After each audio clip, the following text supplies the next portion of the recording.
Hoje realizaremos o quarto encontro do curso de extensão Práticas de Eugenia, Fundamentos e Desdobramentos, organizado pelo GEP, Grupo de Estudos sobre Higiene Mental e Eugenia, em parceria com a UEM e a UFT. Nas próximas 2 semanas, ainda teremos outros 2 encontros, sempre às terças-feiras, até o dia 19 de outubro de 2021, exceto feriados. Como de costume, mais para o final do evento, será disponibilizado no Classroom e no chat um formulário de avaliação, que será considerado como lista de presença para fins de certificação. Após essas considerações iniciais, vamos dar início à temática de hoje, que é denominada Melhor para todo o mundo, a construção da ideia de pureza racial e a legitimação das práticas de esterilização eugênica. Eu, Juliana Feitosa, farei a mediação do encontro e contarei com o apoio técnico das integrantes do GEP, Bilane e Daiane.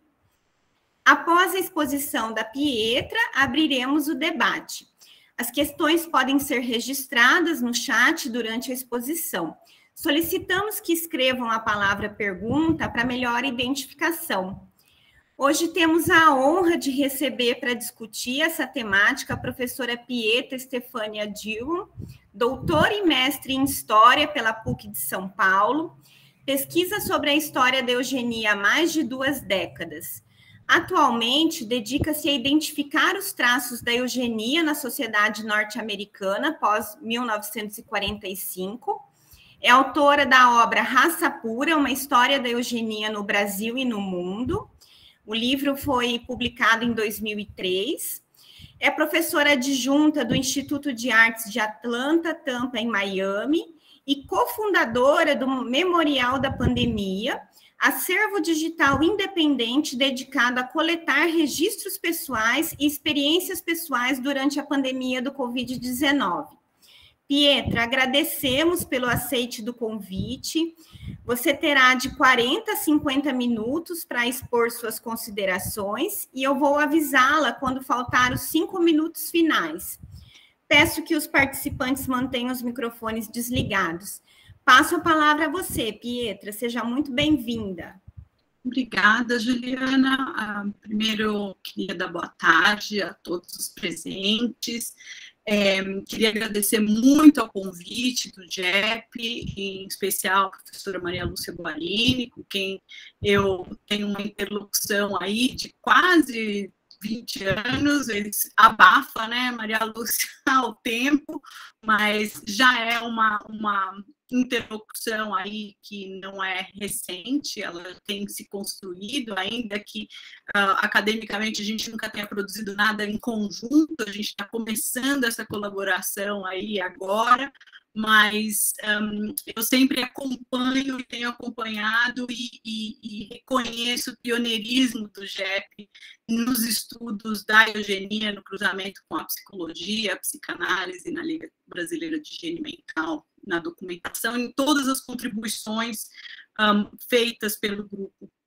Então, gostaria de agradecer muito a Karina também, com quem eu conversei nesse processo, e queria começar aqui falando que essa minha apresentação hoje, ela que vocês entendam essa apresentação como um convite a pensar a temática da eugenia a partir de outras possibilidades, principalmente pensando nesses desdobramentos posteriores aos anos 40, o que, no meu entendimento, principalmente depois de acabar o doutorado, eu vejo que há uma necessidade muito grande de se pensar o que a eugenia era nessas primeiras décadas de 20, 30, até os anos 40, no caso brasileiro, mas como ela deixou permanências aí a partir dos anos 50 e permanências sutis, difusas, que a gente pode ver até hoje na sociedade brasileira.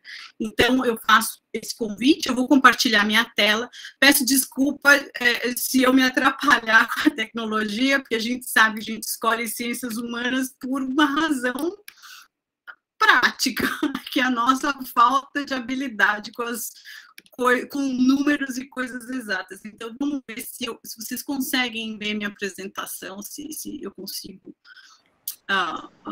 Só não está em tela cheia. Está na tela, mas não está em tela cheia. Não, Antônio, então, o problema da tela cheia é que se eu puser em tela cheia, eu não consigo ver todos vocês. Então, eu preferia, não sei se a gente vai ficar sem câmera, mas eu vou tentar fazer assim mesmo para que eu possa continuar com o meu contato com vocês, senão eu não vejo ninguém, é horrível falar para a apresentação, né? Então, é o seguinte, em primeiro lugar, quando eu comecei a preparar minha apresentação para hoje, há algumas semanas, eu vi que eu precisaria mudar o tema, que eu cometi um deslize no momento em que eu formulei essa apresentação, porque quando eu escolhi o título Melhor para Todo Mundo, eu estou parafraseando uma determinação da Suprema Corte dos Estados Unidos, que eu já vou compartilhar com vocês, mas, na verdade, a minha intenção é que a gente faça uma reflexão entre uma dupla proposta de ação, que é o aperfeiçoamento, e aí, nesse caso, para a gente pensar de uma forma mais expandida, além da realidade norte-americana, nessa ideia de pureza racial, que não se aplica em nenhum lugar, a gente sabe disso, mas a ideia do que seria o aperfeiçoamento em conjunto com a ideia de esterilização, porque, no meu entender, essas duas coisas elas vão juntas, os discursos e as justificativas para a eugenia negativa, e eu acho que semana que vem a Lilian vai poder falar muito melhor do que eu sobre isso, e eu acho que a Juliana também está fazendo sobre Canadá, sobre essa apresentação semana que vem, mas eu quero mostrar quais são as estratégias e os discursos narrativos e de que maneira essas duas iniciativas elas caminham sempre juntas, o aperfeiçoamento e a ideia negativa de eliminação, controle, aborto, restrição. Então, esse é o convite, tá? Então, por isso, a ideia de pureza racial já é o primeiro questionamento, quer dizer, é pureza ou é aperfeiçoamento? Então, eu quero trabalhar aqui com a ideia de aperfeiçoamento ao invés da ideia de pureza, tá? Até porque esse conceito também ele vai mudar ao longo dos anos, e hoje o que a gente tem mesmo nesses discursos de fundamentação eugênica, a ideia de aperfeiçoamento e melhoramento. Então aqui eu trago vocês e apresento, não sei se vocês já conhecem, a Carrie Book. A Carrie Book, não sei se dá para ver aqui, a Carrie Book, nessa imagem ela tem 21 anos, essa foto foi tirada em 1926, ela era uma menina, a mãe dela foi considerada uma pessoa promíscua, foi uma feeble-minded, uma débil mental, pelos termos da época, foi institucionalizada na colônia de pré-epiléticos e feeble-minded em Lynchburg, na Virgínia, e a filha dela foi adotada por uma família abastada da cidade, e aos 16 anos ela foi estuprada e engravidou. Quando ela engravidou, no momento em que ela engravidou pelo sobrinho dessa família, ela foi institucionalizada porque ela era uma mãe solteira e ela era considerada promíscua e incapaz de cuidar do seu bebê, da sua filha. Então, ela foi institucionalizada também junto com a mãe dela. A gente está falando aqui de 1924, 23, 24, ela fica institucionalizada durante 3 anos e o diretor médico do hospital, propõe a esterilização compulsória dela, porque diz que ela é incapaz e que já tendo o exemplo da mãe e da filha institucionalizada, observando o bebê de 12 meses, olha lá, Maria Lúcia, o bebê apresentava já características de que seria também uma criança feeble-minded, ou inapta, então que ela deveria, era uma prova, um caso que ela deveria ser esterilizada para que seus genes não fossem mais perpetuados de pai para filho, de mãe para filho, nesse caso, né?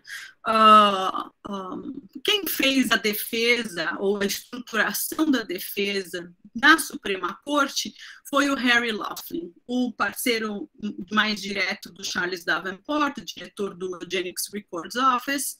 O Harry Laughlin escreveu essa argumentação e no dia do veredito foi dada a sentença na instância da Suprema Corte norte-americana, e aqui, rapidamente, eu quero falar do sistema jurídico norte-americano. Nesse caso, para a saúde pública, ele trabalha do ponto de vista estadual. Então, a gente sabe que desde 1907, a esterilização é permitida em alguns estados nos Estados Unidos, a Indiana sendo o primeiro caso. Mas haviam estados que contestavam a legitimidade da prática, e no caso da Virgínia, essa disputa escalou até chegar na Suprema Corte. E uma vez que a Suprema Corte determina a ação, nesse caso da grande causa, a esterilização compulsória, essa prática ela pode ser implementada em nível nacional. Então, por isso, a disputa em 1927 para que essa lei passasse.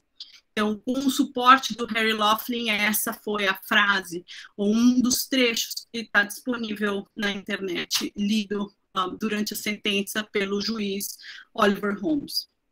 Já vimos mais de uma vez que o bem-estar público pode convocar os melhores cidadãos para suas vidas. Seria estranho se não pudesse apelar aos que já drenam as forças do Estado para esses sacrifícios menores, muitas vezes não percebidos pelos interessados, a fim de evitar que sejamos inundados pela incompetência.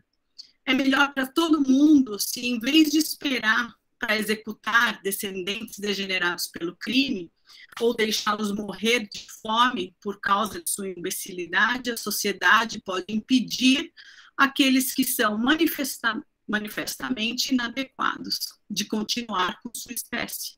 O princípio que sustenta a vacinação obrigatória é amplo o suficiente para cobrir o corte das trompas de falópio. 3 gerações de imbecis são suficientes. Então, baseado nesse sistema de ideias em que a pessoa considerada inapta, ela é incompetente, ela é um peso para a sociedade, ela é degenerada, ela é imbecil, vai se somar um grupo de outras ansiedades que vão considerar essas pessoas inadequadas e um fardo para o Estado. Então, a partir daí, a ideia de que é melhor para todo mundo, e por isso que eu usei essa citação na minha abertura, quem é todo mundo? E, na verdade, esse todo mundo é justamente o grupo em que a eugenia, o que a gente chama de eugenia positiva, vai ser direcionada, que é o grupo em que a ideia de aperfeiçoamento vai ser aplicada. E esse grupo não pode ser esquecido, porque é esse grupo que vai legitimar práticas de esterilização, que vai dar suporte a que práticas de esterilização sejam dadas ou encaminhadas. Então, rapidamente aqui, estou falando do caso norte-americano, e eu vou trazer o caso alemão, e depois eu vou finalizar trazendo o caso brasileiro, para a gente justamente fazer esse exercício de reflexão. Eu não estou trazendo respostas aqui, mas eu estou trazendo questionamentos mesmo, para a gente pensar como esses casos se articulam, se eles se articulam, se há similaridades ou não. Então, no caso norte-americano, como vocês podem ver aqui no mapa, as rajas e os tachados que são horizontais são os estados em que a eugenia ela foi implementada na forma de leis de esterilização, em algumas vezes compulsória, em outras vezes voluntária, como opção de controle de nascimentos. Então, para a gente, em dados gerais, mais ou menos 70 mil pessoas foram esterilizadas pelas leis de esterilização dos Estados Unidos, e a gente sabe que esse processo ele se estendeu pelo menos até a década de 70, meados da década de 70. Em cada estado, a legislação ela foi implementada de modo diferente, levando em conta as particularidades de cada lugar. E isso é muito importante para a gente pensar também em uma outra escala, uma escala mais global, de como é que a eugenia se implementou em outros países, inclusive. Mesmo quando a gente for fazer uma análise, tá observando o caso brasileiro. Então, essa dimensão entre o que é local e o que é global, ela é muito importante de ser feita. Dependendo do estado, e aqui nesse caso a gente tem a Califórnia, a eugenia, as leis de esterilização na Califórnia, elas foram dirigidas à comunidade latina, às mulheres negras. Já na Virgínia, era a comunidade do Apalache, que eles chamam Appalachian Community, que é a população pobre, o que a gente chama vulgarmente hoje no Brasil, white trash, ou redneck, que é aquele americano pobre esquecido, que hoje é vítima da crise de opioides, por exemplo. Em estados mais ao norte, como Ohio, que não teve leis diretas, mas as leis de segregação contra homens e mulheres negras foi muito disseminada, inclusive em outros estados do meio América. Então, as estratégias e as leis de esterilização que foram implementadas nos Estados Unidos, elas recebiam cortes diferentes, mas de forma interseccional, no corte de classe, no corte étnico e racial, tanto quanto gênero e saúde. Aí, quando eu estou falando de saúde, eu estou falando não só no que diz respeito à saúde mental, mas no que diz respeito também a deficiências físicas, cegueira, surdez, o que eles chamam cripple, qualquer tipo de deficiência do ponto de vista físico também. No caso norte-americano, entre essas décadas de 10, 20 até 30, a gente pode ver também que a eugenia ela tem um caráter totalmente apartidário. Os presidentes Theodore Roosevelt, que é da década de 10, e Woodrow Wilson, o primeiro republicano, o segundo democrata, ambos eram partidários de políticas de esterilização eugênica. Mas o que é importante assim, adicionar é que, nesse contexto, entre o que a gente pode chamar de tecnologias eugênicas, entre o poder eugênico que é dado ao Estado, que é atribuído ao Estado, ele emana das ciências, desses cientistas, mas ele vai encontrar lugar e aderência nas estruturas do Estado. Então, só para relembrar aqui algo que a gente já sabe bem, entre eugenia positiva e negativa, há um balanço, há uma composição de forças. Então, algo que a gente pode aqui discutir extensamente, não é o nosso tema hoje, é discutir, por exemplo, o que é eugenia positiva e entre eugenia positiva e preventiva significa que é uma eugenia mais branda ou menos violenta. Esse é um debate intenso e enorme que precisa ser feito. Na verdade, a gente vê que há uma composição e um balanço de tensões, de forças dialéticas que estão aí se pressionando, e no caso da eugenia elas vão juntas, elas têm que ser pensadas em conjunto e em relação a essa ação no Estado. E aí eu deixo aqui algumas dessas sugestões para a gente discutir, de repente, pensar como que elas vão se compor de acordo com a particularidade de cada lugar onde ela está sendo implementada. Aí eu trago aqui para a gente lembrar que nessa composição, nessa pressão entre eugenia positiva e negativa, a gente tem uma das maiores representações visuais do que é eugenia. E aí eu trago a árvore da eugenia, que, na verdade, a gente sabe, completando 100 anos, há 100 anos, no dia de hoje, lá no Museu de História Natural de Nova York, estava se realizando o 2º Congresso Internacional de Eugenia, em que a árvore da eugenia é seu grande símbolo. na junção das diferentes disciplinas, a antropologia, a genética, a estatística, a política, a economia, não vamos esquecer, está tudo intrincado. A biologia, a psicologia estão trabalhando por essa consolidação, por esse afunilamento desses saberes, a composição desses saberes, numa prática em que você pode, ao mesmo tempo, aperfeiçoar uma parcela da população e controlar e prevenir que outra parcela da população se reproduza ou se mantenha.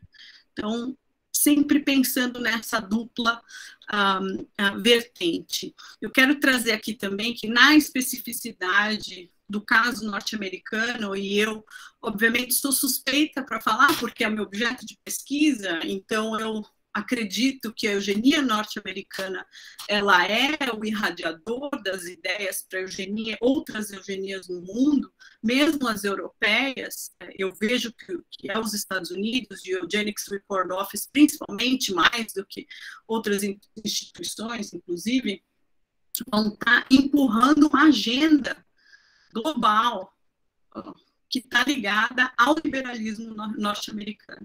E quando a gente está falando dessa agenda global, eu estou falando de um conhecimento científico que é transnacional, que ele é simultâneo e ele é talvez pioneiro nesse sentido, porque por mais que a gente tivesse um darwinismo, um racismo científico antes, ele estava difuso e atrelado ao colonialismo por si só.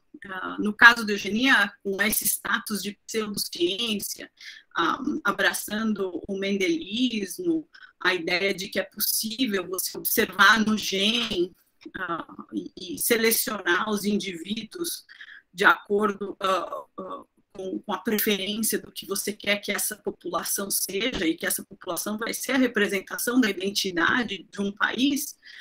Nessa composição, o liberalismo norte-americano vem a compor esse cenário e ajudar no desenvolvimento da própria sociedade americana, porque a gente está falando do crescimento das fábricas, a gente está falando do fordismo, e a gente está falando da própria ideia de eficiência, né?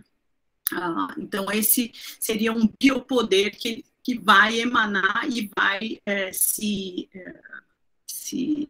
disseminar em diferentes locais. E o segundo Congresso Internacional vai ser um desses lugares importantes, principalmente se a gente for considerar as duas publicações que saíram desse Congresso Internacional.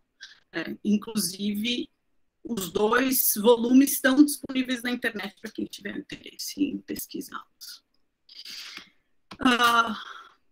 E aí eu quero trazer aqui a própria ideia de como legitimar essas práticas de esterilização eugênica, e aí também, quando a gente vê práticas de esterilização, a gente pode também substituir o que a gente chama de esterilização eugênica por práticas de eugenia negativa, ela se expande, ela pode se aplicar, é que elas operam numa dupla da objetividade e da subjetividade, num sentido, o próprio aspecto de que a eugenia negativa e a esterilização ela vai ser implementada por uma questão de fundo econômico, que está atrelada à própria produtividade, mas, por um outro lado, por um aspecto subjetivo, que é a sociedade com medo do que significa uma sociedade, entre aspas, degenerada.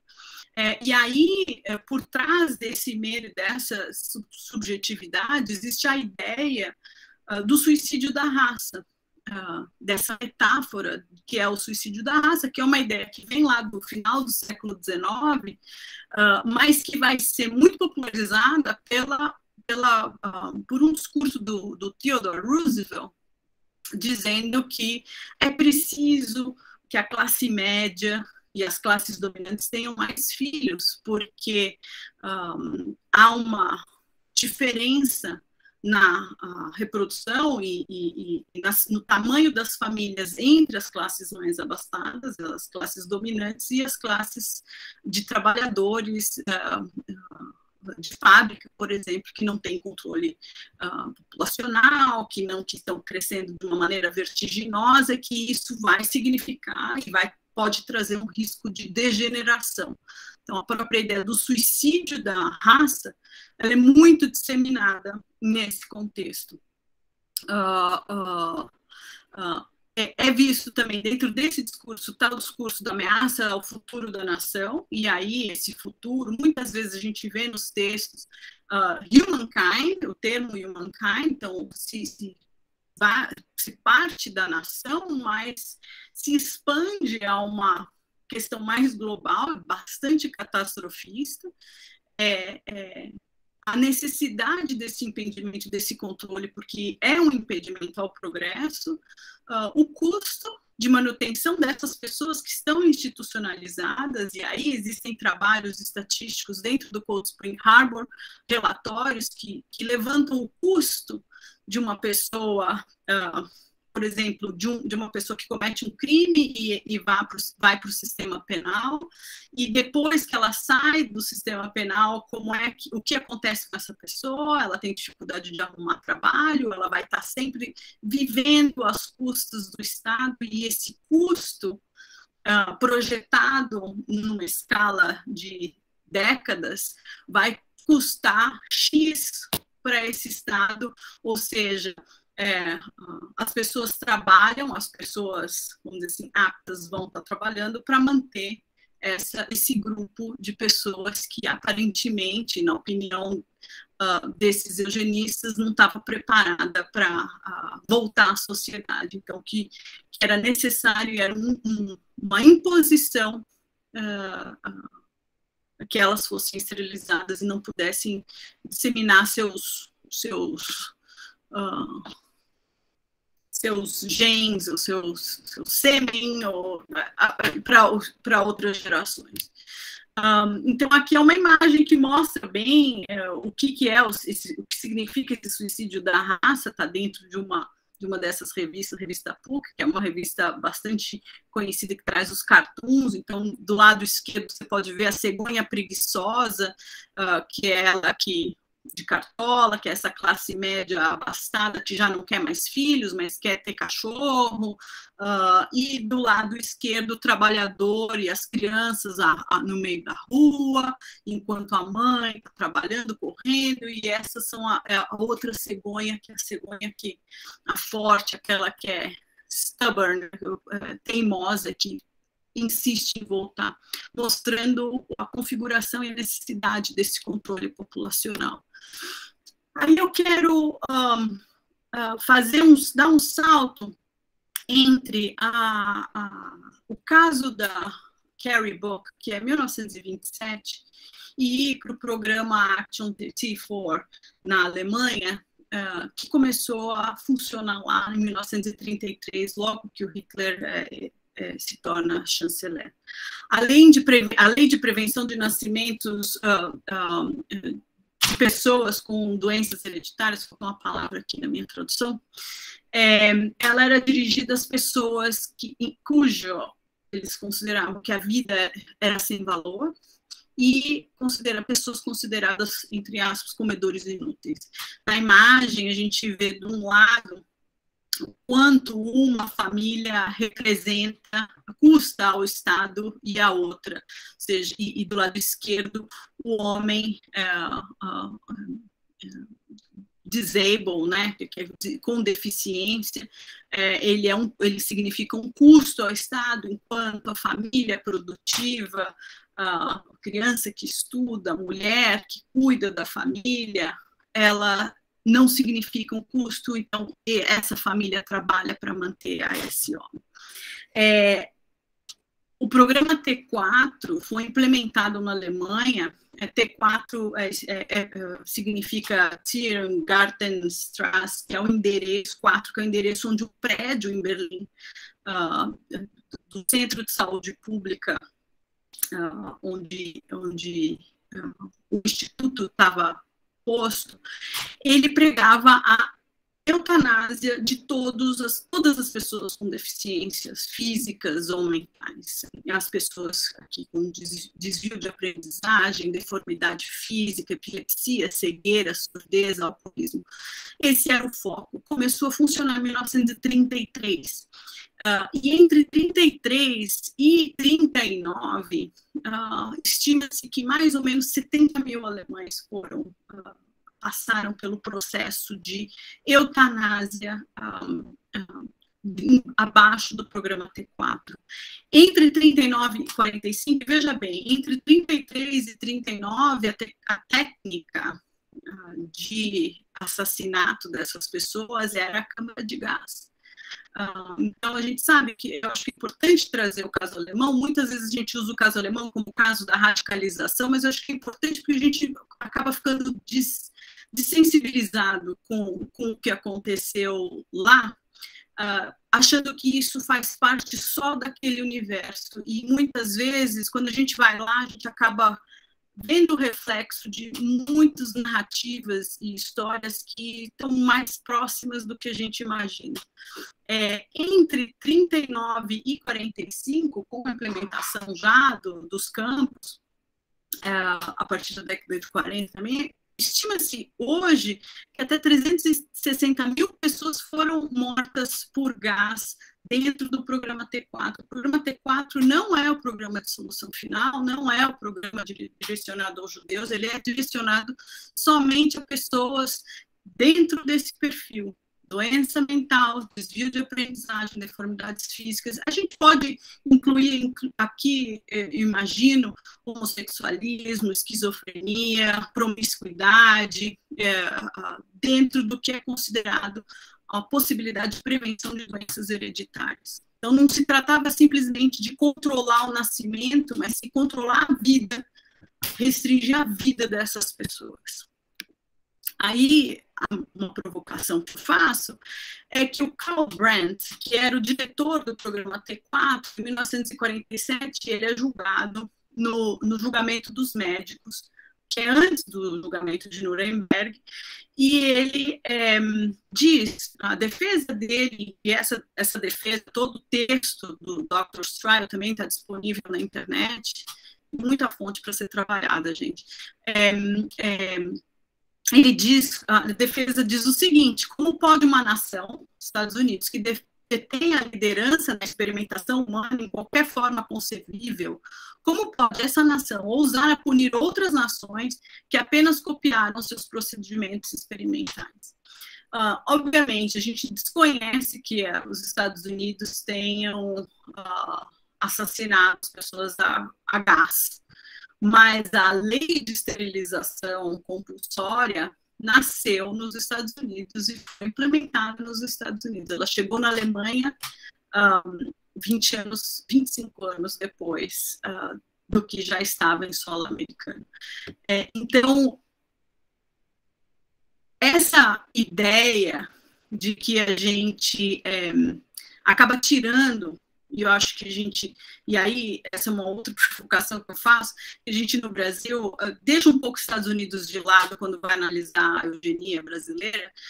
A gente tem que trazer os Estados Unidos para perto, porque o Renato Kell, por exemplo, ele estava bebendo na fonte da eugenia norte-americana, mesmo ele sendo funcionário da Bayer, porque a Bayer e os Estados Unidos também estavam em interlocução, e além disso, por exemplo, o Roquette Pinto, por exemplo, ele estava bebendo na antropologia norte-americana nessa época também. Então, a gente não pode deixar de fora os Estados Unidos para analisar a eugenia brasileira. E aí eu falo o porquê. Davenport, em 1911, estava dizendo que o programa geral do eugenista é claro, e o Davenport é o maior propagandista em termos globais da eugenia por si. Melhorar a raça, induzindo as pessoas jovens a fazer uma seleção mais racional de seus parceiros, ou parceiros de casamento, se apaixonar inteligentemente. Também inclui o controle pelo Estado da propagação dos mentalmente incompetentes. de novo, a gente está falando dos mentalmente incompetentes, a gente expande o termo mentalmente incompetentes para os cortes de raça, de classe, de gênero, porque, de acordo com a particularidade de cada país, que as políticas públicas vão ser implementadas. E aí, um pouco depois, eu trago aqui o Estatuto da Sociedade Eugênica de São Paulo, 1918, que diz que estudar as leis da hereditariedade, a regulamentação do meretrício, dos casamentos e da imigração, as técnicas de esterilização, o exame pré-nupcial, a divulgação da eugenia e o estudo das aplicações relativas à influência do meio, do estado econômico, da legislação, dos costumes, do valor das gerações sucessivas sobre as aptidões físicas, intelectuais e morais. Então, os objetivos, eles sempre são muito amplos e abrangentes. Você pode me perguntar, bom, pera, cadê a questão racial, né? No Estatuto da Sociedade Eugênica, ou mesmo na fala do Davenport. A gente sabe que esse grupo de eugenistas, eles não estavam falando com a comunidade afrodescendente. São homens brancos falando sobre uma nacionalidade predominantemente branca e masculina. Normalmente, dentro dos discursos eugenistas, quando você encontra a questão racial, e aí a gente vê no Kell, a gente vê no Lobato, a gente consegue ver, identificar em vários lugares a questão racial posta, mas a verdade é que já se parte de um pressuposto, que a questão racial, ela é uma questão que vai estar posta dentro da hierarquização racial. E aí é um grupo que merece menos atenção, é cidadania de segunda classe, se é que é cidadania. Aí o caso brasileiro vai explicar e vai mostrar bem qual é a dinâmica que se desenhou para excluir e segregar, branquear homens e mulheres pretas. O Renato Kell, anos depois, aqui não é 31, aqui é 33, anos depois ele vai dizer, nesse compilado aí do Sexo e Civilização, talvez uma das obras mais agressivas do Kell, mais diretas, mas ela não é a menos violenta, porque violenta desde o começo, né? Eugenia, que é a eugenia? Ciência do aperfeiçoamento do gênero humano. De que modo? Instituindo o exame pré-nupcial e a esterilização para os tarados e degenerados. Que mais? Eugenia é a ciência dos bons casamentos, que nos ensina a ter filhos fortes e belos. Já os gregos sabiam disso. Bem, voltando e lembrando à função ou ao propósito principal da eugenia, que é de duas formas, pressionar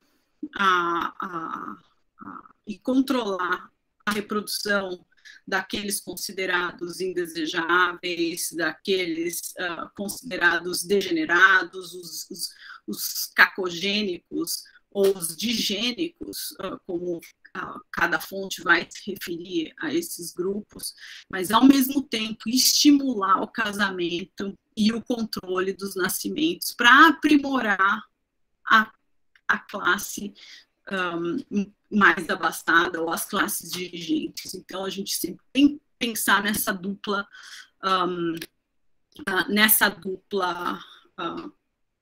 para pensar a eugenia de modo geral.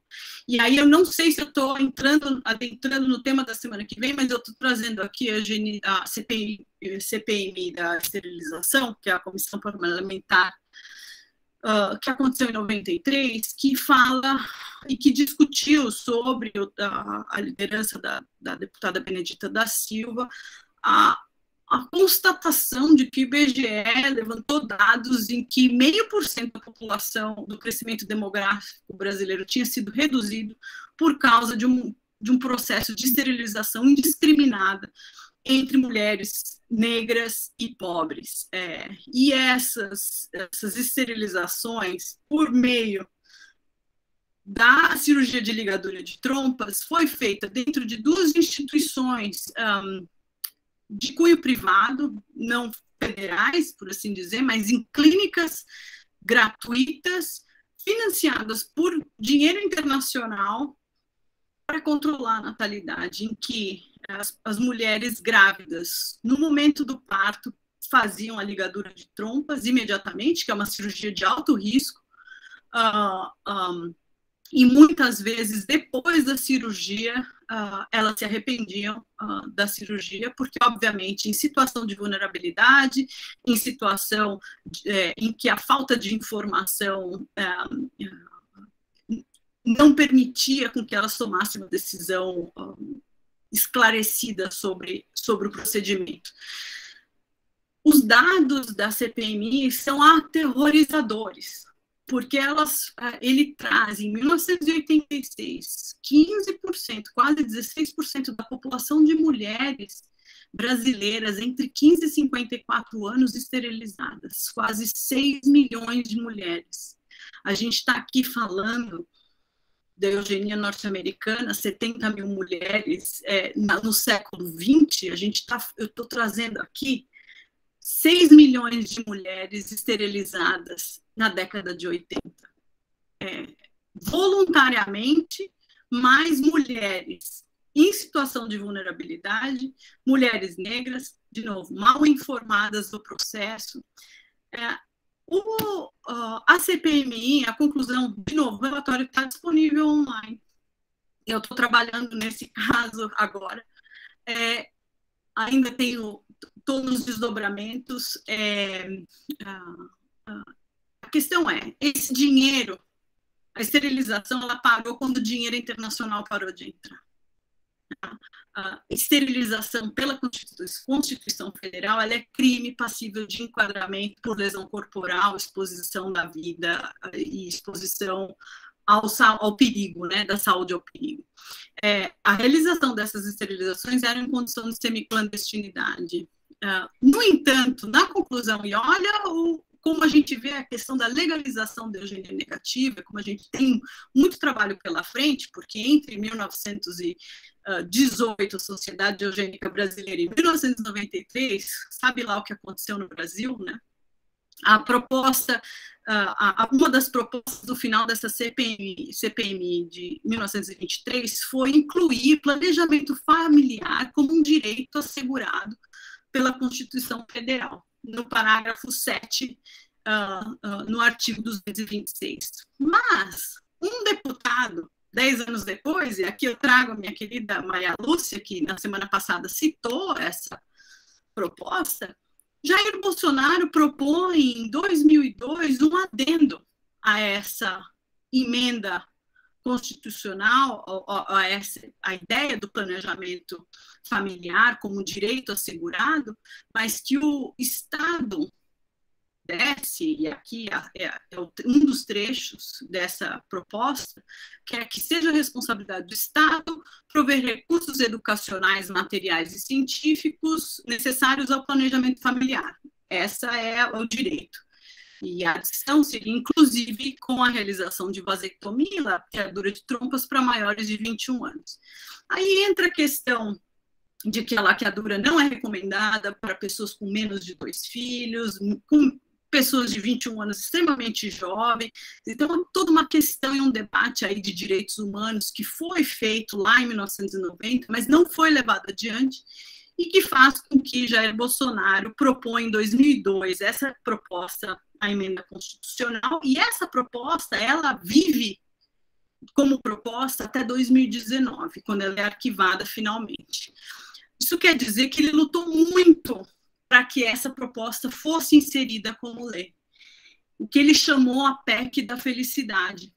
A PEC da felicidade, que é essa proposta aí, e aqui eu estou trazendo também um discurso feito em defesa dessa PEC da felicidade em 2010, nessa sessão aí 171, que vocês podem ver, ponto 4, ponto 53, em que ele diz o seguinte: uma das grandes causas da fome, da miséria, da violência é o crescimento populacional exagerado.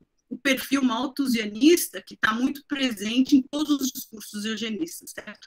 Não tem mais lugar para deitar na praia, é gente demais. Temos que colocar um ponto final nisso se quisermos produzir a felicidade de nosso país. Aqui eu volto àquela questão da objetividade, da subjetividade, trabalhando com o custo e o ônus do Estado, mas ao mesmo tempo com as ansiedades e o medo da degeneração. Ele trabalha, esse discurso está repleto disso, vocês verem na íntegra, inclusive. E aí ele diz e defende que devem ser esterilizadas para não fiquem apenas cada vez mais colocando no mundo gente que, infelizmente, em sua grande maioria, não servirão para o futuro do nosso país. Pietra, com licença, só para te avisar que faltam 5 minutos. Último slide. Consegui. Gente, é triste e lamentável a gente ver que o atual presidente brasileiro tem esse histórico e essa ficha corrida de defesa da eugenia negativa no Brasil e nesse sentido, o que significaria no Brasil a própria eugenia positiva? Acho que fica a questão aqui para a gente pensar. Aonde é que a gente encontra a eugenia positiva? Na classe média, que esconde, que faz vista grossa para as práticas e para políticas de exclusão? Onde é que está? Quer dizer, fica a pergunta aqui. Mas fica também uma proposta, que é essa obra de arte, que eu acho que está pequenininha aqui. Deixa eu ver se eu consigo abrir e ampliar, para que vocês possam ver qual que é a proposta. Esse bordado foi feito por essa artista, a Judy Down. Ela é uma educadora canadense, que ela faz a proposta que, ao invés da gente ter a árvore eugênica, que a gente tem a árvore da testemunha, Witness Tree, que vai pregar a anti-eugenia, né? A anti-eugenia vai ser e deixa eu ampliar aqui para eu poder ler também, vai ser uma criação coletiva de igualdade e saúde para o mundo todo, certo? E aí, essa árvore de eugenia, ela vai estar repleta de diferentes disciplinas e iniciativas, que justiça, amor, igualdade, verdade, vozes diferentes, inclusão, reciprocidade, educação, reparação, memória, história. E como uma árvore, o anti-eugenismo vai drenar de diferentes fontes e transformar essas fontes numa mente única, um coração único na maneira de ser. Ou seja, é uma proposta aqui de encerramento nesse centenário da árvore de eugenia. Eu deixo aqui, encerro aqui, agradecendo a presença de todos e a atenção. Nós é que te agradecemos, Pietra, por essa riqueza de fontes históricas que você nos apresentou nessa tarde de hoje.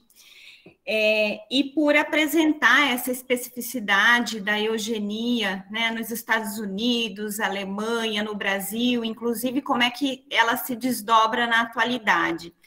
A Pietra, na fala dela, deixa evidente, né, o quanto o Estado neoliberal e as próprias legislações ampararam e fortaleceram toda essa ideia de fortalecimento, né, de aperfeiçoamento da raça humana, tá? E ela faz provocações, né, para a gente pensar se de fato a eugenia positiva pode ser mesmo considerada uma medida mais branda. Então, acho que é uma temática interessante para a gente discutir. E aí eu queria apresentar as questões, né, que já estão ali no chat. O Antônio faz a primeira questão. O Antônio pergunta, né, se a Pietra poderia discorrer sobre a convergência ou divergência entre o inapto e a eugenia. Nós vamos trabalhar com blocos de 3 questões, então, se alguém quiser realizar a questão, seja via chat ou pelo microfone, Vocês podem levantar a mão, fazer a questão, caso alguém queira utilizar o microfone. A gente só orienta que vocês sejam breves na questão, né, para que a gente possa abrir mais de um bloco de questões. E aí a Pietra vai ter 5 minutos para responder cada bloco. Por hora, a gente tem a questão do Antônio. E, deixa eu ver aqui, nenhuma outra questão. Alguém quer fazer mais alguma questão para a Pietra, para a gente abrir esse primeiro bloco? Eu gostaria, enquanto o pessoal vai pensando, Pietra, que você pudesse falar um pouco sobre essa reflexão que você nos provoca a pensar. Será que a eugenia positiva pode ser mesmo pensada como uma medida mais branda? Vamos aprofundar um pouco essa discussão. Eu acho que é algo interessante, é uma provocação que você nos faz, que eu gostaria que você pudesse falar um pouco mais sobre isso.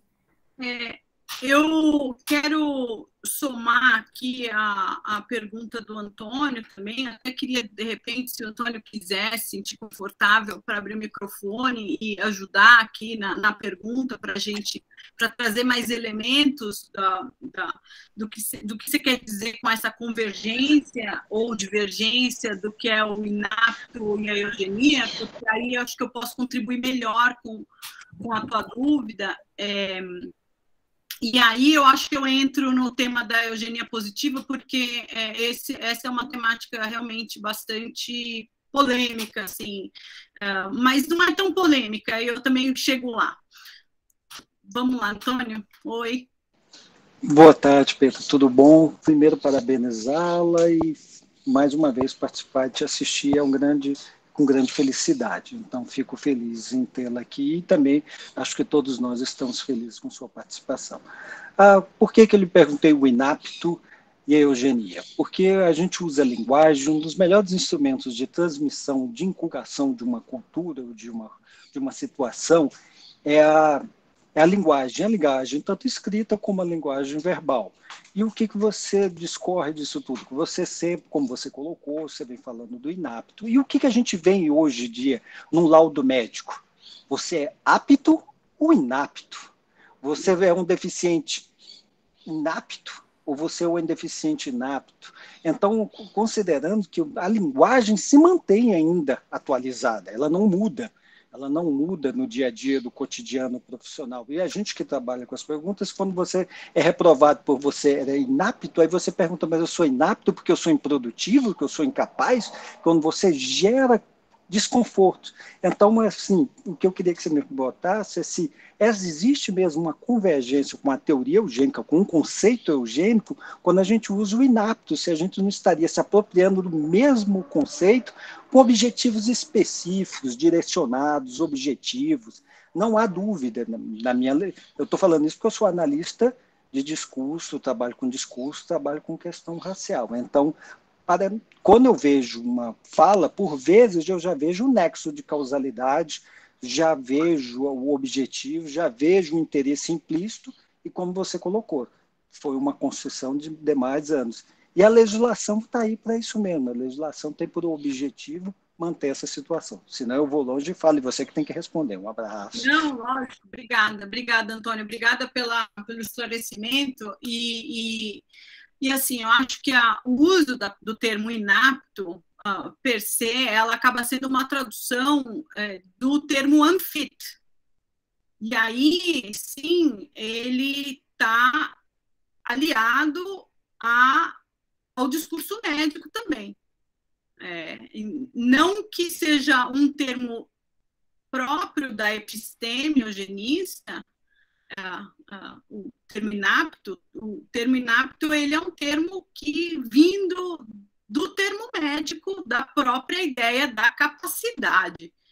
Eu entendo dessa forma. Eu acho que, ao contrário, eu acho que o discurso eugenista se apropriou do termo para explicar e para poder legitimar, inclusive, através de um discurso supostamente científico, o que é ser apto e inapto, ou seja, ter determinadas capacidades e não ter determinadas capacidades. E aí, na hora de descrever, de criar o conjunto de descrições do que significa ser inapto, aí é que vem o problema.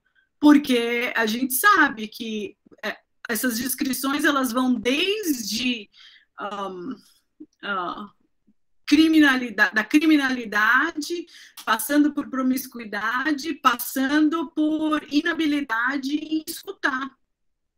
Ou seja, as características que vão ser inaptidão para ouvir vai estar no mesmo caminho da inaptidão para trabalhar. Elas vão estar sendo colocadas, vão entrar numa relação aí de paridade, sendo que a gente sabe que esse é o grande problema do discurso eugenista, tentar medicalizar características sociológicas e de fundo social que não tem base biológica nenhuma, né? Inclusive, e aí a gente pode ir mais longe, discutir, inclusive, o termo inapto no discurso médico. O que a medicina considera inaptidão, inclusive. Porque hoje, nos movimentos de autonomia autonomia dos autistas, do movimento de pessoas com autismo, ou de pessoas com condições genéticas hereditárias, essas pessoas defendem o direito a ter a doença genética. Então, do ponto de vista dessas pessoas, não é inaptidão. Essa é uma leitura que nós fazemos, nós, que eu digo, enquanto sociedade que dá e delega autoridade sobre o corpo à medicina, por exemplo. Então, espero que tenha ajudado aí a gente pensar essa questão da terminologia. Aí, em relação à eugenia positiva, eu assisti recentemente uma fala de uma mesa bastante interessante sobre inclusão social e eugenia, em que é uma tendência hoje fazer e tentar ler a eugenia nos dias de hoje, e se diz muito, está muito presente esse discurso da exclusão a partir da eugenia positiva, que não necessariamente a gente tem que ter uma prática explícita de esterilização para a gente ver práticas de controle populacional. E aí a gente entra, na semana passada foi citada aqui a necropolítica do Achille Mbembe, pensar que há práticas hoje implementadas de controle populacional que não necessariamente fazem parte de uma Constituição Federal ou que estejam implementadas num macro sistema, mas que estão vendo os corpos das pessoas como impedimento ao progresso, que estão tratando no sentido de deixar morrer, daquilo que o Foucault fala, do fazer viver e deixar morrer dentro da biopolítica, e cria sistemas de exclusão, de racismo, que são estruturais, porque eles são parte da dinâmica social, e por ser parte da dinâmica, eles são muito difíceis de se desfazer, de se dissolver, de se combater, inclusive, porque eles são parte de uma dinâmica estrutural que está aí nas classes dominantes, está dentro do grupo que, inclusive, legitima políticas públicas de exclusão, racismo, contenção e controle educacional, institucionalização no sistema penal, e aí você está restringindo no âmbito dos direitos humanos, dos direitos civis, uma série de liberdades e direitos que deviam ser garantidos pelo Estado e, na verdade, não são, né? Então, eu acho que é nesse sentido que eu acho que as pesquisas na área da eugenia no Brasil, elas poderiam se encaminhar, pensar e encontrar esses lugares, porque a gente tem pesquisas incríveis na área da educação, da saúde pública, pensando esses avanços do ponto de vista positivo, mas eu acho que devem haver coisas nas sombras que eu acho que a gente deve tentar, curiosamente, escarafunchar e encontrar. Não necessariamente a gente vai encontrar alguma coisa, mas a gente sabe que hoje, e de acordo com com uma CPI como essa, de 1993, que trouxe essa barbárie da esterilização feminina, e ainda o presidente atual do Brasil propôs por quase 20 anos que isso deve ser estendido a vasectomia masculina e expandida para a mulher. Quer dizer que a gente não, que o Bolsonaro ele não é resultado da eleição de 2018. Ele é resultado de um processo que vem se construindo historicamente, que encontrou espaço em 2018. Então, sem politizar muito aqui nosso debate. É isso. Ok, Pietra, vamos passar para o segundo bloco de questões. A Wagner, ela faz um comentário no chat que ela queria que você, ela pede para você colocar novamente a árvore da eugenia. Não sei se você quer que a Pietra, de repente, explore um pouco mais, Wagner, depois você sinaliza para a gente. Enquanto isso, eu quero ler as questões da Daiane e da Simone. A Daiane pergunta, Pietra, se você poderia discorrer sobre os desdobramentos eugênicos hoje na sociedade estadunidense. E a Simone, ela quer saber que relações podem ser estabelecidas ou não quanto às discussões da atualidade sobre o direito reprodutivo das mulheres. Nesse aspecto, o aborto e as possibilidades de aborto discutidas pelo movimento de eugenia nessas primeiras décadas do século XX. Muito bom, muito bom. Wagner, a primeira coisa, se você quiser, você quer a árvore da eugenia ou a anti-eugenia? Porque eu posso compartilhar a apresentação se vocês quiserem, depois a gente coloca lá no Classroom, ou a gente põe lá e aí disponibiliza para todo mundo. Seria bom a disponibilização do material, se pudesse. Joia, Wagner, então combinado. Assim que acabar, eu encaminho o pessoal e aí a gente pode disponibilizar lá. De nada, imagina. Se quiser, eu posso falar um pouco. Você quer que eu fale sobre a árvore em si? Sim, achei muito interessante. Eu queria uma explanação maior, assim, que fosse mais aprofundada, porque para mim ficou um pouco confuso em algumas coisas. Então, mas eu também não sei explicar agora o momento, só para dar uma clareada na minha mente. Então, o que eu posso te dizer, Wagner, é assim, em 1921, o movimento eugenista já nos Estados Unidos já estava meio consolidado assim como movimento, certo? Em termos das ideias e das possibilidades.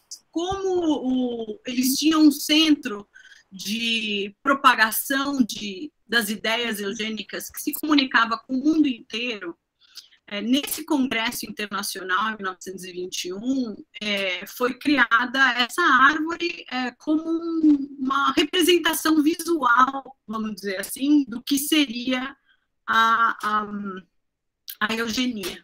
E aí, das raízes da árvore são as raízes da árvore, que é o que dá o alimento para a eugenia, para essa árvore cheia de folhas e com esse tronco forte, seriam as disciplinas das ciências sociais e das ciências biológicas, principalmente, assim, falando generalizadamente, que elas vão alimentar com elementos, com o seu conhecimento, com o seu corpo teórico, por assim dizer, para criar as estratégias para que a eugenia possa florescer. Então, a árvore, e aí a gente está falando de 1921, de novo, dentro do Museu de História Natural de Nova York. E o Museu de História Natural de Nova York, não sei se alguém teve a oportunidade de visitar, eles têm um pavilhão dedicado ao homem, ao desenvolvimento do humano. E esse pavilhão está lá até hoje, para visitação. E ele foi inaugurado em 1921. Bom, tem várias histórias ligadas a esse congresso que são super interessantes, inclusive de um homem que foi colocado, um homem negro que foi colocado do major no zoológico do Brooklyn, como um animal. também liderado aí pelo pessoal do Museu de História Natural de Nova York. Então, eu vou colar nessa resposta que eu dei para a Wagner na pergunta sobre como a gente vê a eugenia hoje nos Estados Unidos. Eu mudei para cá em 2007, então já faz 15 anos aí, quase 15 anos. Quando eu vim para cá, tinha acabado de publicar o Raça Pura. O Raça Pura é uma compilação do meu mestrado. Para os críticos ao Raça Pura, normalmente eu costumo dizer, o Raça Pura ele é um livro de divulgação científica, ele não é um texto acadêmico. O texto acadêmico vai ler lá meu mestrado. Mas, enfim, o Raça Pura, eu tinha acabado o Raça Pura, eu falei assim, puxa, eu vou dar uma pausa, porque é coisa demais. E quando eu mudo para cá, eu vejo que a eugenia nos Estados Unidos está em todos os lugares, na forma da eugenia positiva. De que forma? Não tem um lugar, uma instituição pública ou educacional que você vá, onde você não tem que preencher um formulário em que você tem que descrever suas características étnicas e raciais. E quando eu digo étnicas, tem que dizer da procedência, de que lugar, e racialmente, se você se enquadra como branco, negro, havaiano, etc. Você há aqui uma divisão geográfica, por assim dizer, espacial, muito intensa entre a comunidade branca e negra.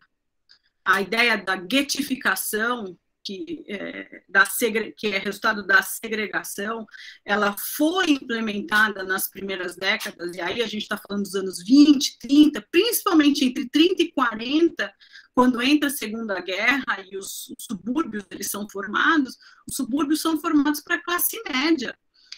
Os negros eles ficam nos centros das cidades. Há uma marginalização à reversa, porque eles ficam nos centros urbanos, que é muito presente. Ela permaneceu. Por quê? Porque junto com essas políticas públicas está a questão econômica. Além da questão racial, da exclusão, da violência, da brutalidade policial, porque o policial predominantemente é um homem branco, cristão, está posto na sociedade constantemente. Por isso, muitas vezes, ultimamente, a gente escuta muito a ideia do racismo reverso. Eu escutei aqui várias vezes, e que é uma maior balela, né, do mundo, porque não existe racismo reverso numa condição onde o dominador sempre esteve na posição de dominador. E o dominado, né, o escravizado, conquistou um patamar de cidadania, mas ainda... Então, não existe racismo reverso. Mas na sociedade americana, você consegue perceber que há, em alguns lugares, uma resistência ainda muito grande na integração racial. E aí, eu falei da comunidade negra porque é essencial pensar esse processo desde a Guerra Civil Americana, mas, na verdade, ele se expande a comunidade de italianos, de irlandeses, de latinos, né? Eu sou brasileira. Gente, olha para mim, eu sou árabe, né? Assim, de ascendência árabe, mas eu tenho pele bem branca. Eu sou negra para eles, eu não sou branca. Eu não sou considerada uma mulher branca, eu sou considerada uma mulher negra, porque eu sou latina. Então, essas descrições, eu moro numa cidade no meio dos Estados Unidos hoje, e essa cidade é bastante progressista, ainda bem, é bastante progressista, mas se eu dirijo 20 minutos fora da minha cidade, eu estou no meio desse... americano que é formado dentro da tradição cristã evangélica, que a gente chama redneck, que eu chamei aqui da comunidade que vulgarmente a gente fala de uma maneira bem pejorativa, white trash, que é essa pessoa que não tem educação, mas essa pessoa também é uma pessoa que foi esquecida pelo Estado.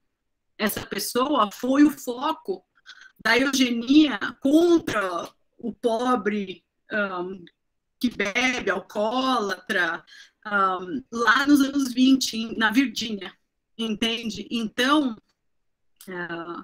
é interessante pensar que é uma sociedade que ainda vive muito. Eu trabalho, a apresentação da semana passada foi muito interessante, porque trouxe o conceito de eugenia liberal. A minha tese, aí está na minha tese de doutorado, eu disponibilizei para quem tiver interesse, é que essa é a eugenia liberal. Na verdade, a eugenia liberal é a eugenia norte-americana, e é a que perdurou dentro desse modelo de exclusão que vem do liberalismo, e a partir dos anos 70 vai adotar um perfil neoliberal a partir da defesa do empresário de si, da responsabilidade individual, vai migrar toda a responsabilidade do Estado, dessa estrutura que a gente falou hoje do poder do Estado, para o próprio indivíduo. E hoje está meio que na mão das corporações, das empresas que dão trabalho, quer dizer, você precisa estar dentro de um certo perfil, você precisa consumir determinado tipo de coisas, se vestir de determinada maneira, ter tal peito, tal sobrancelha, que hoje em dia é tudo sobrancelha, aí o lance da estética, né? Então, eu acho que vem vem explicar muito como a gente vive hoje. Também não é ser anacrônico dizer que tudo é eugenia, não, mas a eugenia atravessa muitas das instâncias do tecido social, se não da forma como ela aconteceu nos anos 20, mas de forma difusa, com a intenção de melhorar, manter um determinado grupo numa evolução e num progresso de ascensão, com o discurso biológico por trás e o discurso da exclusão pontuado pela questão biológica e médica também. Que essa questão está se agravando, no meu ponto de vista, a questão médica, da medicalização da comunidade pobre e vulnerável.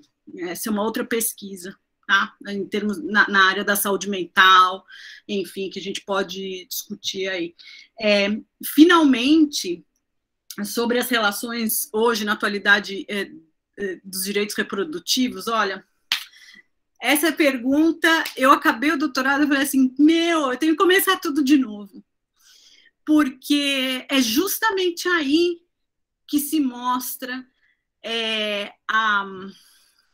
a estratégia, ou a maleabilidade, ou a sofisticação, eu diria, desses discursos de exclusão com base biológica. A gente sabe, direitos reprodutivos é uma conquista feminina, da mulher, entende? É uma luta pelo corpo, sobre o corpo, pelo corpo, pela identidade, é libertária, é o direito sobre o próprio corpo que a mulher tem. No entanto, eu vejo que esse direito ele foi cooptado como bandeira, como estratégia. E eu não me lembro se eu citei na semana passada o próprio caso do Planned Parenthood, que é mais ou menos, por isso que tem que ser feita uma pesquisa mais aprofundada, é mais ou menos o que foi feito no Brasil com as esterilizações, só que nesse caso aqui, em relação ao aborto. Então, o direito reprodutivo dentro do Planned Parenthood é uma conquista das feministas, das mulheres buscando liberdade sobre o corpo, o seu direito de ter ou não controlar se vai ter 1, 2, 3, quantos filhos quiser. No entanto, e olha só, é uma iniciativa dos democratas aqui, é algo bastante polêmico, imbrincado, sofisticado, eu diria, mas o discurso crítico sobre esses centros de aborto como um centro de prática eugênica. Acusado por quem? Pelo Trump, pelo pessoal lá dos republicanos. Então, é bastante complicado pensar a questão, porque eu vejo, de um lado, uma conquista sobre um direito, resultado de uma luta de décadas por direitos reprodutivos, que é completamente legítima, totalmente favorável, que a gente fala pro-choice, a favor da escolha. Do outro lado, a gente tem um grupo que é um grupo xiita, evangélico, neopentecostal, cristão e tal, que é pró-life. Muitos católicos estão aqui também, pró-life. Mas esse pessoal pro-life acusa o pessoal de pro-choice de ser eugenista no contexto norte-americano, entende? Porque você impede, quando você faz a justificativa, é aquela do fake news, né? Parcialmente verdadeiro, né? Você usa a mensagem pela metade. Você está impedindo que a vida... que o indivíduo com autismo nasça, que o indivíduo com Down nasça, quando você faz a escolha por não ter um filho com síndrome de Down, baseado no seu sofrimento ou no sofrimento dessa criança no futuro. Então, é uma questão polêmica, controversa na sociedade americana. Eu acho que esse debate vai ter que acontecer do ponto de vista acadêmico. Existe um centro de estudo sobre direitos reprodutivos aqui nos Estados Unidos que está se debatendo nesse tema, quais são os limites entre o que é e o que não é eugenia, até que ponto. Mas dentro do conceito de eugenia liberal, para amarrar, é eugênico. Quer dizer, a escolha, o direito reprodutivo seria uma vertente dessa eugenia liberal, entende? Então, fica aí para a gente pensar, para eu dividir com vocês as noites que eu fico sem dormir, tá? Obrigada, Pietra. E agora a gente vai para o nosso último bloco de questões. Nós temos 2 questões. Tem mais alguém que quer fazer uma questão?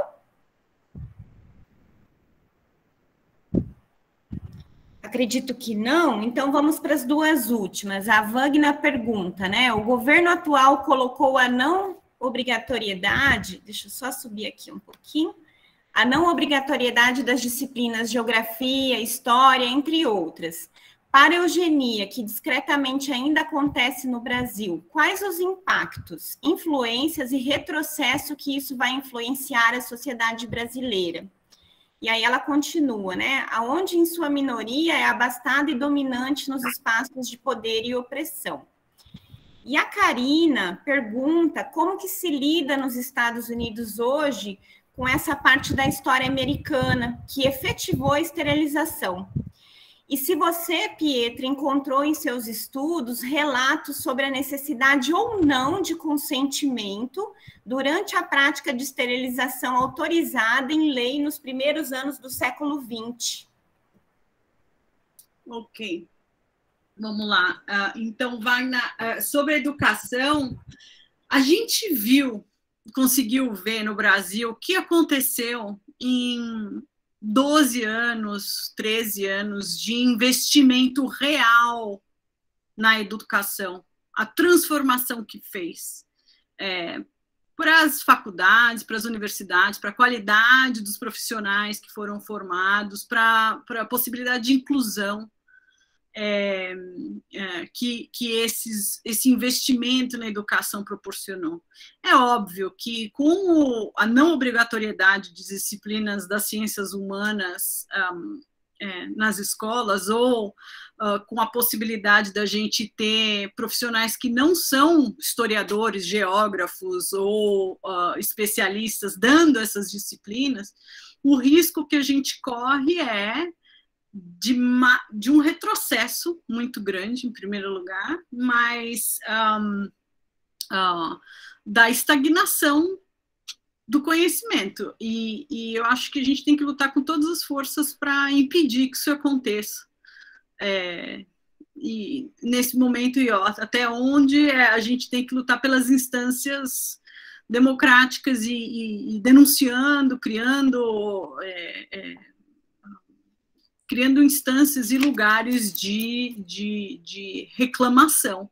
E eu aqui quero parabenizar aqui publicamente o Antônio Costa Neto, que está aqui, que junto com o Adame, eles têm uma luta de uma década, pelo menos, né, Antônio, tentando denunciar o racismo, como o racismo ele é perpetuado no Brasil. quando a gente dá aí espaço e acolhe pessoas que declaradamente são racistas, e aí, no caso específico do trabalho do Antônio, na adoção de Lobato, sem a formação dos professores, a formação adequada dos professores para fazer uma educação de fato antirracista dentro da sala de aula. Então, é de fundamental importância, já não dá mais para a gente se omitir, porque a nossa omissão ou a nossa virada de lado, tipo, não vi, eu não vou comentar, já não cabe na sociedade que a gente está vivendo, porque um retrocesso desse tamanho causa um dano muito grande e há um tempo muito prolongado, né? E aí, para finalizar com a Karina, então, Karina, deixa eu me lembrar aqui, deixa eu voltar para ver aqui, querida, o que é que você falou? Como se lida... bom, muito interessante isso que você me perguntou, pelo seguinte, como eu disse, diferentes estados implementaram práticas de esterilização de maneiras diferentes. O que aconteceu na prática é que muitos pesquisadores e historiadores nesses estados começaram a fazer suas pesquisas, e essas pesquisas foram divulgadas, como a Alexandra Minestern, lá na Califórnia, quando ela veio com a pesquisa dela, mostrando toda a dinâmica de como funcionou, e mostrando, inclusive, as instituições que eram coniventes, uma onda de movimentos de reparação, ou pedindo reparação para essas pessoas, começou a acontecer. Então, por exemplo, no Michigan também aconteceu, se não me engano é o Michigan, eu me confundo com alguns estados, se não me engano o governador do Michigan foi publicamente se desculpar às famílias que foram vítimas de esterilização, se não me engano na Virgínia também aconteceu. Vou dar um Google aí, se estiver errado, pode me corrigir, não tem problema. Então, há um movimento e um pedido de reconhecimento por parte do Estado em busca de reparações para essas pessoas. A gente sabe, por exemplo, que no Japão já está acontecendo, e reparação econômica mesmo. E, por outro lado, as instituições, universidades como Stanford, a Universidade da Califórnia, Berkeley, tinha um centro de estudos eugenistas até muito recentemente. Então, a pressão popular e a disseminação dessas pesquisas foi muito importante para ações e cobrança da sociedade, das instituições, em busca de reparação para as pessoas que sofreram com o processo de esterilização compulsória. Se relaxa sobre a necessidade ou não de... Sim, tem. É um debate muito grande, e tem estados em que era compulsória e em outros lugares não. Na Califórnia, ela era híbrida, não era compulsória em todos os lugares, ela era voluntária. E muitas pessoas que eram institucionalizadas mesmo diziam, imbuídas desse espírito do aperfeiçoamento e da responsabilidade individual, como sendo reflexo da responsabilidade pela nação, de que, me esteriliza, realmente, eu sou um alcoólatra contumaz. Então, eu não consigo te trazer nenhum dado específico, mas é possível ver que sim, que existia essa dupla vertente e esse debate entre se deve ser compulsória ou não. A questão do consentimento é bastante importante. E é o que, na verdade, só para finalizar, a questão do consentimento é o que, na verdade, fez com que a CPI de 93 não punisse ninguém. Porque, aparentemente, todo mundo consentiu no processo de laqueadura de trompas. Novamente, queríamos reforçar os agradecimentos e queria registrar que tem vários elogios em relação à sua exposição, registrados no chat. Reforçar aos participantes que não deixem de preencher a ficha de avaliação para fins de certificação e dizer que a gente se encontra na próxima terça-feira, no dia 5/10/2021, no mesmo horário, e a temática a ser discutida será sobre a esterilização humana como uma medida de eugenia negativa, aproximações entre o Brasil e o Canadá.